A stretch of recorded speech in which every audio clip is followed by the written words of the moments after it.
여러분 안녕하십니까? 코로나19 KBS 통합뉴스룸 5시 뉴스입니다. 부산의 한 요양병원에서 직원과 환자 등 53명이 한꺼번에 코로나19 확진 판정을 받았습니다. 이 병원 간호조무사가 최초 확진자로 파악되는데 환자 대부분이 고령자여서 위험이 상당히 높은 상황입니다. 취재 기자 연결해서 자세한 소식 들어보겠습니다. 네, 이도훈 기자, 요양병원 환자 확진 상황 자세히 알려주시죠. 네, 부산 북구 만덕동에 있는 한 요양병원에서 53명이 확진 판정을 받았습니다. 부산시는 이곳에서 일하는 간호조무사를 포함한 간호 인력 5명, 간병인 6명 등 직원 11명과 입원 환자 42명 등 모두 53명의 확진자가 나왔다고 밝혔습니다. 부산에서 하루 발생 규모를 기준으로 가장 많은 확진자 수입니다. 부산시는 이 병원의 직원과 환자 등 270여 명에 대한 전수검사를 진행했고 현재까지 53명이 양성 판정을 받았는데요. 이 중 환자 1명은 숨졌습니다. 사망 이후 코로나19 검체 조사를 통해 양성 판정을 받은 것으로 보고 부산시는 코로나19와의 연관성을 조사하고 있습니다. 방역당국은 최초 확진 판정을 받은 간호조무사의 업무 특성 때문에 환자들과 밀접 접촉하는 경우가 많아 추가 감염자가 나올 가능성이 높다고 밝혔습니다. 또 병원 환자 대부분이 고령자인 점도 우려됩니다. 부산시 보건당국은 현재 이 병원에 대해 병동을 폐쇄하는 동일 집단 격리 조치를 내렸는데요. 확진자들과의 접촉자도 파악 중입니다. 환자들은 2달 전부터 면회나 외출이 금지됐지만 직원들은 확진 판정을 받기 전 출퇴근을 한 것으로 파악됐습니다. 이 병원이 위치한 만덕동은 최근 식당과 목욕탕, 수영장 등에서 30여 명의 관련 확진자가 나와 전국에서 처음으로 동단위에 대한 특별 방역 조치가 내려져 있는 상황인데 부산시는 2주 더 행정 조치를 연장하기로 했습니다. 부산시는 오늘 오전 긴급 대책회의를 열고 이 해당 병원이 방역 수칙을 철저히 준수했는지 조사팀을 꾸려 조사를 진행하는 동시에 다른 요양병원들에 대해서도 특별 점검을 실시하기로 했습니다. 지금까지 부산시청에서 KBS 뉴스 이도훈입니다. 코로나19 신규 확진자는 하루 만에 다시 2자릿수로 떨어졌습니다. 하지만 오늘 통계에는 앞서 부산 요양병원 집단 감염 확진자 수는 반영되지 않았습니다. 방역당국은 가을 단풍철을 맞아 여행지 등의 방역 관리를 더 강화하기로 했습니다. 김민지 기자입니다. 오늘 0시 기준 코로나19 신규 확진자는 84명입니다. 국내 발생은 53명으로 서울 23명, 경기 15명, 인천 8명 등 수도권 비중이 높습니다. 해외 유입은 31명으로 이틀 연속 30명대를 기록했습니다. 수도권에서는 소규모 집단 감염이 산발적으로 계속 발생하고 있습니다. 오늘 12시 기준으로 서울 송파구 잠원 의료기기와 관련해 모두 7명의 확진자가 확인됐습니다. 지인 모임을 고리로 한 집단 감염도 잇따르고 있는데 서울 영등포구의 지인 모임과 관련해 누적 11명이 양성 판정을 받았습니다. 경기 동두천시 친구 모임 관련해서도 누적 확진자가 모두 23명으로 늘어났습니다. 방역당국은 거리두기 완화로 높아진 자율성만큼 개개인의 방역 책임도 더 중요해졌다고 강조했습니다. 특히 가을 단풍철을 맞아 이번 주말부터 다음 달 15일까지 한 달간을 방역 집중 관리 기간으로 정했습니다. 국립공원과 자연휴양림, 수목원, 사찰뿐 아니라 관광 목적의 전세버스, 휴게소 등에 대한 방역 관리가 강화됩니다.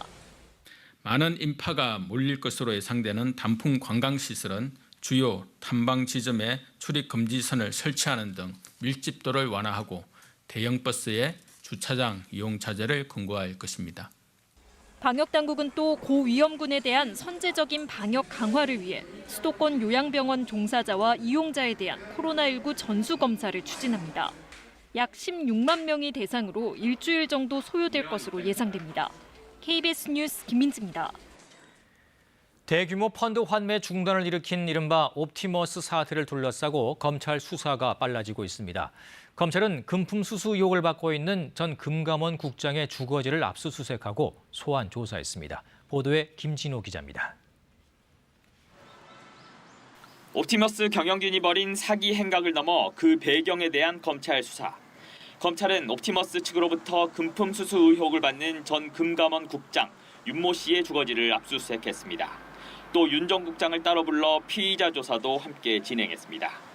검찰은 윤 전 국장이 김재현 옵티머스 대표로부터 수천만 원의 금품을 받아 챙긴 사실이 있는지 등을 추궁한 것으로 전해졌습니다. 윤 전 국장은 또 다른 금품 수수 사건으로 지난 7월 1심에서 징역형의 집행유예를 선고받고 항소심이 진행 중입니다. 윤 전 국장은 KBS와의 통화에서 관련 혐의를 전면 부인한 바 있습니다. 이와 함께 옵티머스 경영진은 검찰 수사 직전에 이른바 도주 시나리오 문건도 작성해 수사에 대응할 방법을 짰던 것으로 파악됐습니다. 해당 문건에는 옵티머스 경영진이 지난 5월 회의를 열고 경영진 중 누가 사기 행각을 주도했다고 검찰에 진술할지, 또 금감원 등 어느 기관에 로비해야 할지 등을 논의한 내용이 쓰여 있습니다. 검찰은 해당 문건을 지난 7월 경영진 기소 당시 재판부에 증거로 제출한 상태입니다. 이와 함께 옵티머스의 로비 창구라고 지목받는 신모 씨는 관련 의혹을 전면 부인하고 나섰습니다. 신 씨는 KBS와의 통화에서 김재현 옵티머스 대표와 동업해 1,000억 원대 프로젝트를 따내려고 했지만 결국 따내지 못했다라면서 로비가 있었다면 그 사업을 따냈어야 맞지 않냐고 주장했습니다. 신 씨는 최근 옵티머스 이사진 등의 검찰 진술에서 정치권 로비 창구로 지목됐다는 의혹을 받고 있습니다. 신 씨는 검찰 소환 통보가 이루어지면 나가서 조사받겠다고 입장을 밝혔습니다. KBS 뉴스 김진호입니다. 문재인 대통령은 옵티머스와 라임 사태에 여권 정관계 인사들이 연루됐다는 의혹에 대해 검찰의 엄정한 수사에 어느 것도 성역이 될 수 없다라며 빠른 의혹 해소를 위해 청와대는 검찰 수사에 적극적으로 협조하라고 지시했습니다. 강민석 청와대 대변인은 오늘 브리핑에서 청와대는 라임 수사와 관련해 청와대 출입 기록을 검찰이 요청하면 검토해서 제출할 계획이라며 이같이 밝혔습니다. 그러나 앞서 검찰이 청와대에 요청했다는 CCTV 영상 자료는 존속 기한이 지나 존재하지 않는다라고 말했습니다. 라임 옵티머스 사태가 올해 국정감사의 최대 쟁점이 된 가운데 여야 지도부는 연일 공방을 이어가고 있습니다. 국민의힘은 권력형 게이트라며 특검을 거듭 요구했고 더불어민주당은 야당이 고질적 정쟁을 중단해야 한다고 맞섰습니다. 김지숙 기자입니다. 국민의힘은 라임 옵티머스 사태를 여권 인사들이 연루된 사실상의 권력형 게이트로 규정하고 있습니다. 주호영 원내대표는 오늘 아침 라디오 인터뷰에서 윤석열 검찰총장이 구성하는 특별수사단의 수사를 맡기거나 특검을 해야 한다고 주장했습니다.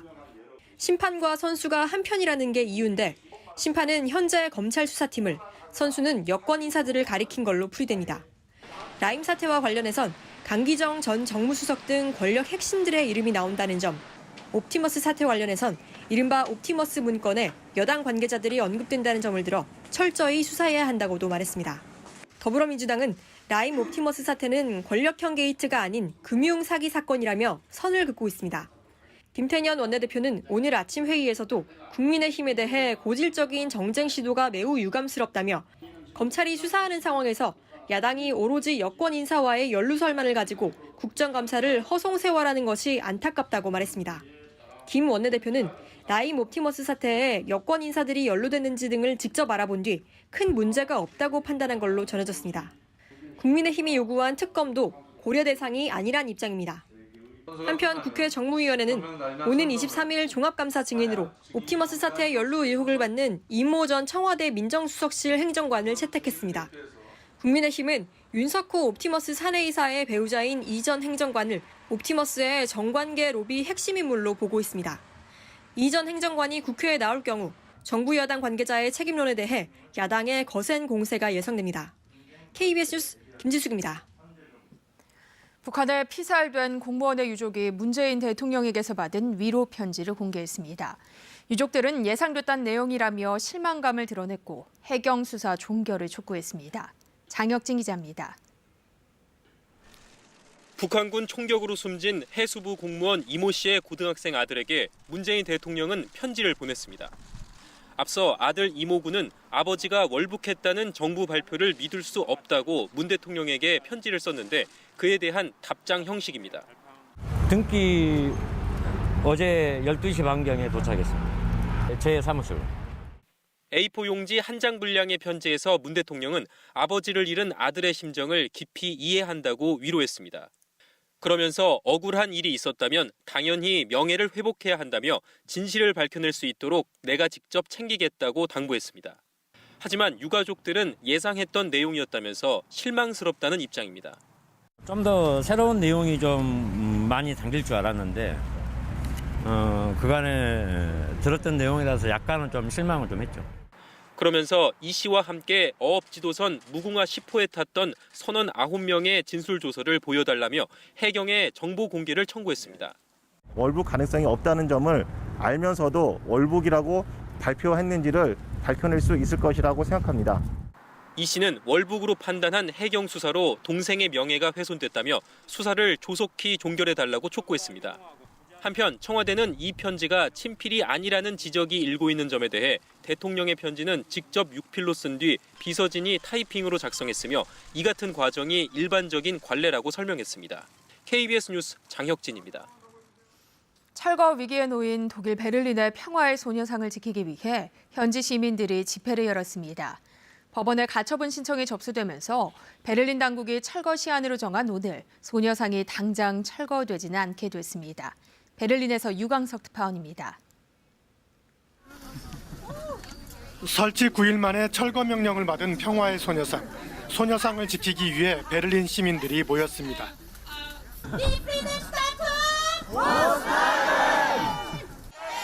시민 300여 명은 당초 허가를 내줬다 취소한 미태구청을 향해 행진했습니다.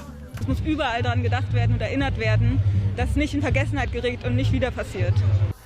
구청 앞에서도 집회를 열고 베를린은 용감해져야 한다고 외쳤습니다. 미태구청장이 직접 나와 항의 서한을 받았습니다. Diese Pause, die es jetzt durch die Beratung im Gericht gibt, dafür nutzen, noch einmal sehr gründlich zu überlegen, welche Argumente dafür und welche Argumente dagegen sprechen und ob wir alles richtig abgewogen haben. 소녀상 건립을 주도한 시민단체는 기자회견도 열고 독일 언론들을 향해 소녀상의 의미와 철거 명령의 부당성을 알렸습니다. Die Statue ist ein Symbol der Hoffnung für die Überlebenden des Trostfrauensystems, aber eben auch für Frauen und Mädchen, die weltweit auch heute noch von sexualisierter Kriegsgewalt betroffen sind. 소녀상을 한일 간 갈등 사안으로 부각하려는 일본 정부의 전략에 맞서 시민단체는 소녀상이 국제적이고 보편적인 여성 인권 문제임을 강조했습니다. 베를린시에서 공동정부를 구성하고 있는 사민당과 녹색당 지구당도 소녀상 철거 명령을 취소하라는 성명을 냈습니다. 베를린 행정법원에 가처분 신청이 접수되면서 당장 오늘 소녀상이 철거되지는 않게 됐습니다. 시민단체는 오늘부터 소녀상 앞에서 1인 시위를 이어갑니다. 베를린에서 KBS 뉴스 유광석입니다. 한국은행 금융통화위원회는 오늘 이번 달 기준금리를 현 수준인 연 0.5% 수준에서 동결한다고 밝혔습니다. 앞서 한은은 올해 3월과 5월 금통위를 열고 기준금리를 각각 0.5%포인트, 0.25%포인트씩 낮춰 역대 최저인 연 0.5%로 떨어뜨린 뒤 이후 5개월째 같은 수준으로 유지시키고 있습니다. 한은은 금년 중 GDP 성장률은 지난 8월 전망치인 마이너스 1.3%에 대체로 부합할 것으로 보인다고 설명했습니다. 내년부터 부동산 신혼부부와 생애 최초 특별공급제도의 소득 기준이 추가로 완화됩니다. 연봉 1억 원 수준의 맞벌이 부부도 특별공급에 청약할 수 있게 됐습니다. 이지훈 기자가 보도합니다. 정부는 오늘 오전 열린 부동산 시장 점검 회의를 통해 특별공급 제도 개선 방안을 발표했습니다. 내년부터 상대적으로 소득이 많은 맞벌이 신혼부부에게도 청약할 기회를 늘려주겠다는 게 핵심입니다. 예를 들어 특별공급 제도 안에 있는 민영주택 신혼부부 일반 공급에 청약할 경우 도시근로자 월평균 소득의 140%, 맞벌이는 160%까지 소득 기준이 확대됩니다. 이렇게 되면 3인 이하 가구 기준으로 세전소득 1억 원 수준의 맞벌이 부부도 청약 기회를 얻게 되는 셈입니다. 정부는 무주택 신혼가구의 92%가 특별공급을 청약할 수 있다고 추산했습니다. 공공분양은 8만 1,000가구, 민영은 6만 3천 가구 특별공급 기회가 신규로 부여되는 효과가 기대됩니다. 생애 최초 특별공급 소득 요건도 완화됩니다. 민영주택의 경우 우선 공급은 지금과 같은 소득 기준 130%를 적용하지만 일반 공급에는 160%까지 늘리기로 했습니다. 최근 불안이 계속되고 있는 전월세 시장에 대한 진단도 나왔습니다. 홍남기 부총리는 전셋값이 상승세를 지속하고 있다며 상승 요인에 대해 관계부처 간 면밀히 점검하고 논의해 나가겠다고 밝혔습니다. 다만 임대차법 개정 이후 전세 계약 갱신이 늘어나는 등 기존 임차인의 주거 안정 효과는 나타나기 시작한 것으로 보인다고 평가했습니다. KBS 뉴스 이지윤입니다. 정의선 현대차그룹 수석 부회장이 그룹 회장으로 취임했습니다. 신임 정 회장 앞에는 전기차 코너 화재와 중고차 시장 진출 논란 등 풀어야 할 현안이 산적해 있습니다. 정유진 기자가 보도합니다. 현대차와 기아차, 모비스는 오늘 오전 임시이사회를 열고 정의선 그룹 수석 부회장의 회장 취임에 동의했습니다. 아버지인 정몽구 회장은 명예회장에 추대되면서 경영 일선에서 물러나 3세 경영이 본격화됐습니다. 정 신임 회장은 별도의 취임식 없이 영상 취임사를 통해 자율주행 기술 개발과 수소 연료전지 기술 활용처 확대, 로보틱스와 도시명 비행체, 스마트시티 사업을 강조했습니다. 건강한 환경을 위해 성능과 가치를 모두 갖춘 전기차로 모든 고객이 안전하게 이용할 수 있는 친환경 이동 수단을 구현하겠습니다. 1970년생인 정 신임 회장은 1999년 현대차에 부장으로 입사한 뒤 21년 동안 일해왔고 2년 전부터 수석 부회장직을 맡았습니다. 그동안 전기차와 수소트럭 등을 역점 사업으로 추진해왔습니다. 하지만 그룹 지배구조의 정점인 현대차와 모비스 주식 지분율이 낮아 완전한 승계까지 갈 길은 멀어 보입니다.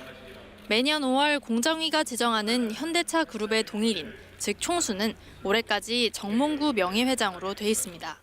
정몽구 명예회장은 지난 7월 지병으로 병원에 입원한 뒤 지금까지 치료를 받고 있습니다. 정 신임 회장이 코나 전기차 리콜과 중고차 사업 진출 논란 등 산적한 현안을 어떻게 풀어갈지도 경영 능력의 시험대가 될 전망입니다. KBS 뉴스 정유진입니다.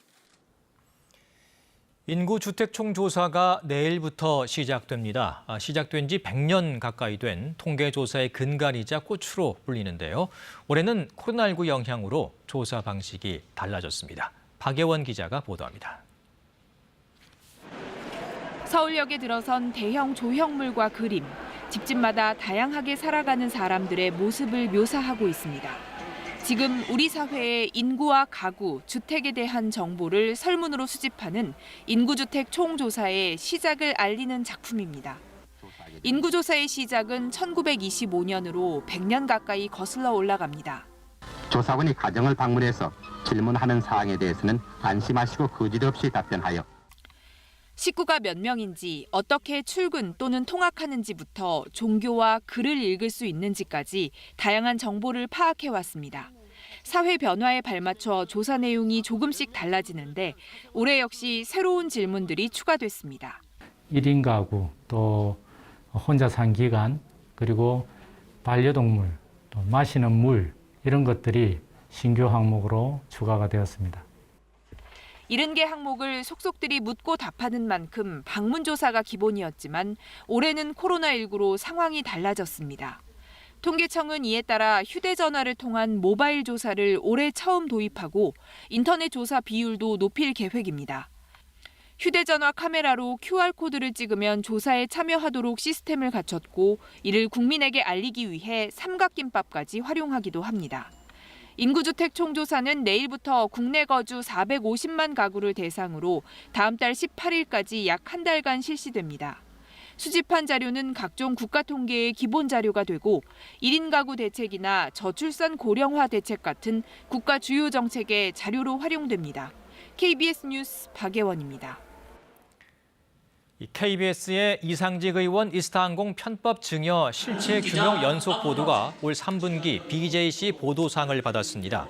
한국방송기자클럽은 어제 서울 목동 한국예총회관에서 시상식을 열고 관련 뉴스를 보도한 정유진, 박대기, 안용습 기자에게 뉴스 부문상을 수여했습니다. 이상직 편법 증여 연속 보도는 이상직 의원 일가가 공개하지 않은 이스타항공 편법 증여 과정을 추적 취재해 구체적으로 밝혀냈다는 평가를 받았습니다. 국내 연구진이 초미세 물방울을 대량으로 생성해 공기 중에 분무할 수 있는 기술을 개발했습니다.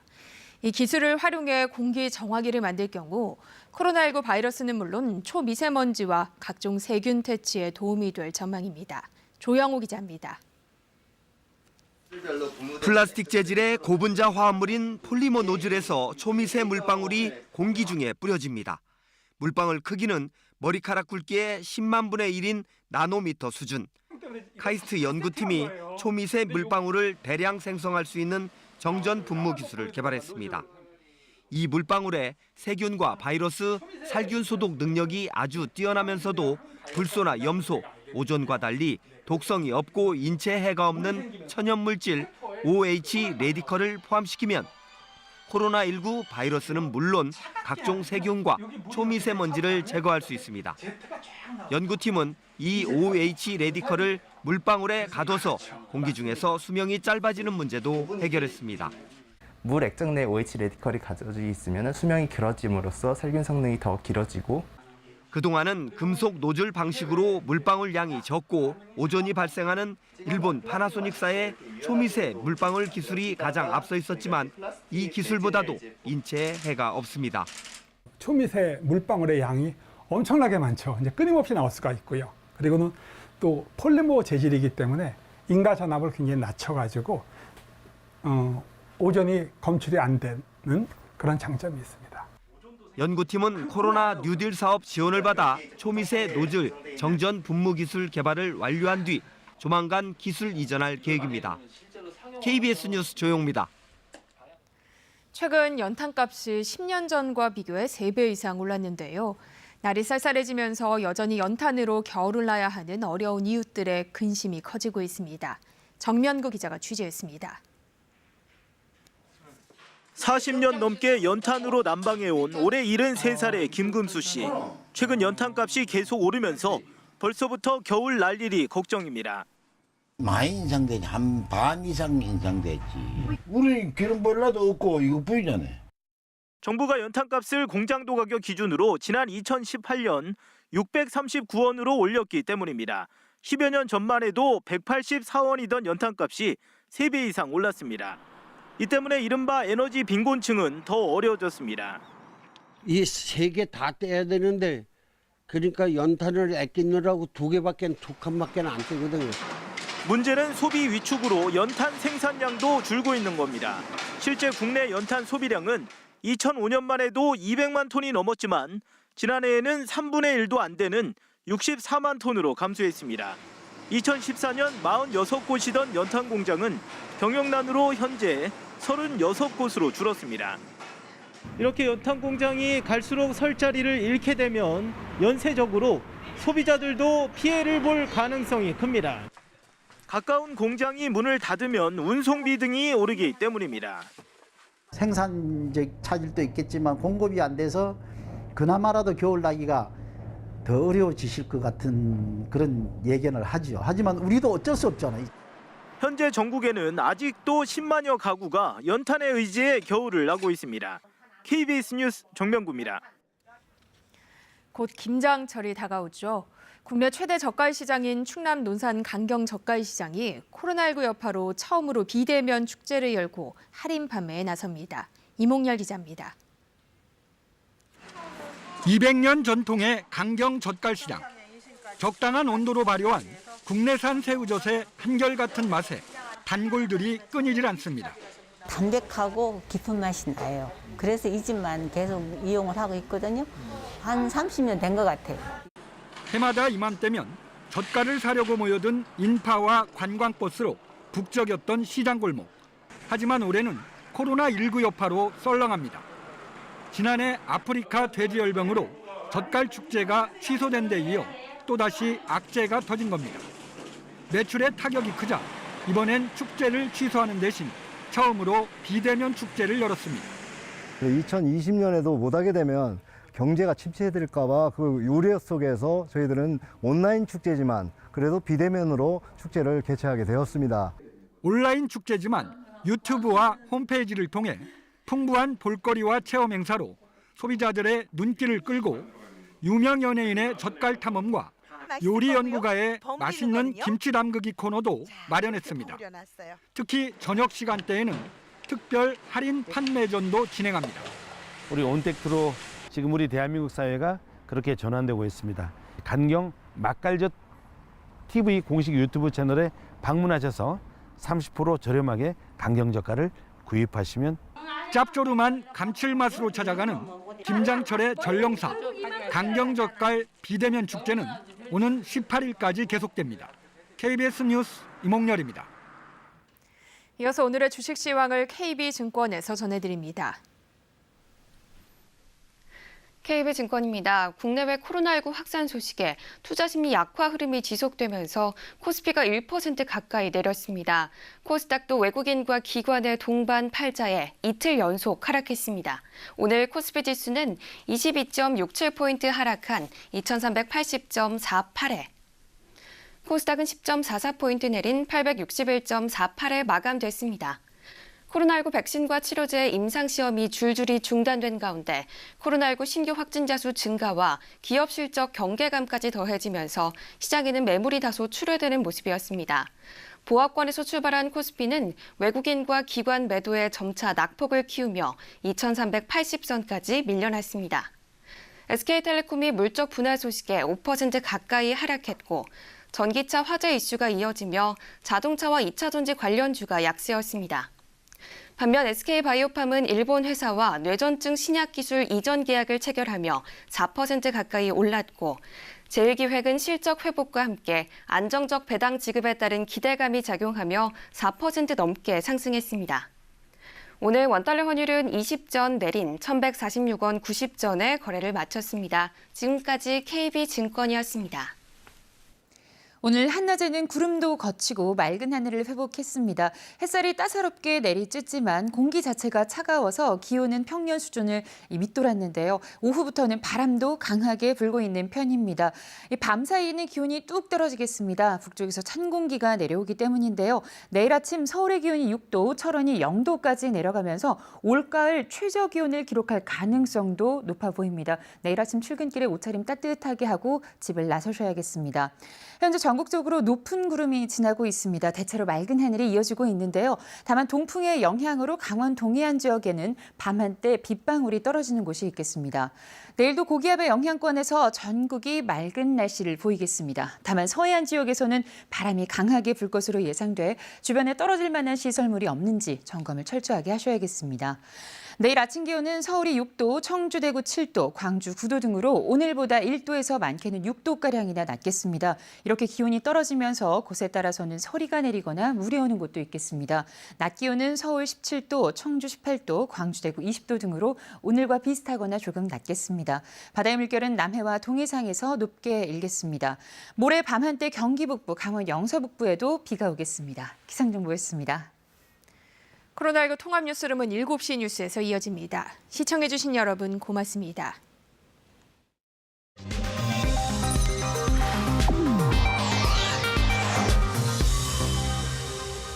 서울 지방